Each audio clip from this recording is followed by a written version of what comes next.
So I'm trying to convince my friend who reads only YA fantasy to jump into new adult and adult with some recommendations. And I thought I would share it with you because that might be you. You might be stuck in the, I really want to read YA, I love YA, but I would like to jump to new adult and adult. But I'm terrified because you have things like Malazan or Wheel of Time. And those are super intimidating. And I agree, do not start there. So I'm going to give you 3 of my top recs today.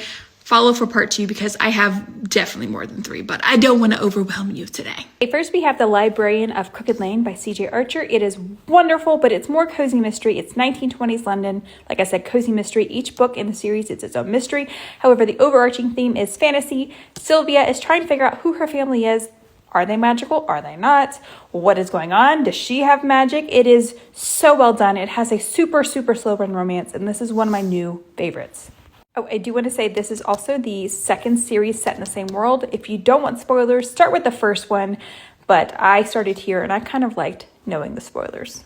Next, we have Emily Wilde's Encyclopedia of Fairies by Heather Fawcett. Oh, I read the first 2 books in 2024, and both of them were 5-star reads, and I cannot shut up about them.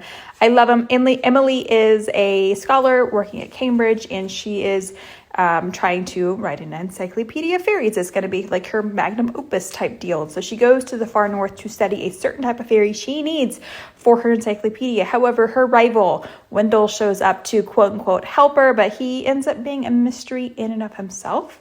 And there is a very slow burn romance, and I love this series. The next book is about to come out.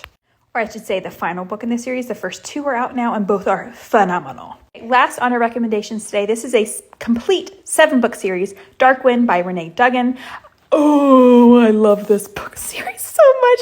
I read this a while ago, and so it's been a hot minute, but it's more of the heavy. It's more heavy on the fantasy element. It also is new adult.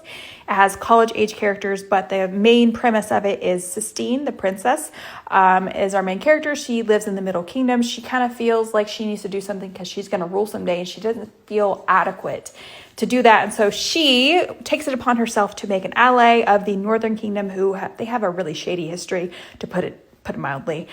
But she's going to do it. She's going to try to make allies, and obviously things do not go as planned, and it has a lot of found family, a little bit of slow burn romance, and just phenomenally written characters, and I just cannot gush about this book enough. It's also in KU currently.